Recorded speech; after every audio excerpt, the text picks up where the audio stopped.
At bago tayo tumungo sa ating talakayan, hingi muna tayo ng update mula sa Department of Justice.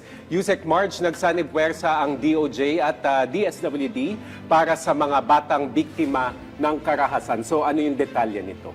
Asik Joey, nagsanib puwersa ang Department of Justice at Department of Social Welfare and Development para mas mapadali at mapabilis ang pagbibigay ng tulong at danyos sa mga batang biktima ng karahasan.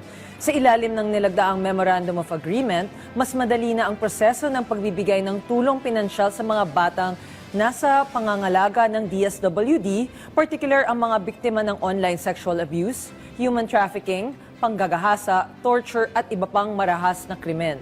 Pangungunahan ang hakbang nito ng Board of Claims sa ilalim ng DOJ na susuri at pipili sa mga qualified beneficiaries alinsunod na sa Republic Act No. 7309 o ang batas na nagtatag sa Board of Claims. Tiniyak ni Justice Secretary Boying Remulla ang kanyang buong suporta sa kasunduan at sinabing patunay ito na nakasentro ang isang bagong Pilipinas sa kaligtasan at kapakanan ng mga bata.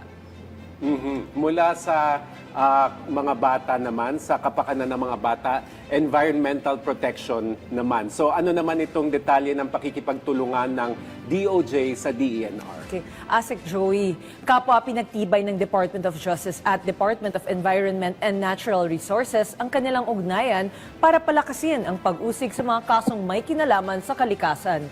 Ito ang naging bunga sa ikinasang Strategic Planning and Case Building Workshop sa Puerto Princesa City, Palawan, kamakailan.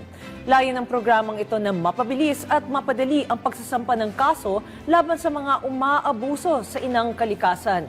Tinayak naman ni Justice Secretary Boying Remulla ang kanyang buong suporta sa hakbang ng DOJ at DENR bilang bahagi ng Real Justice for All sa ilalim ng Bagong Pilipinas.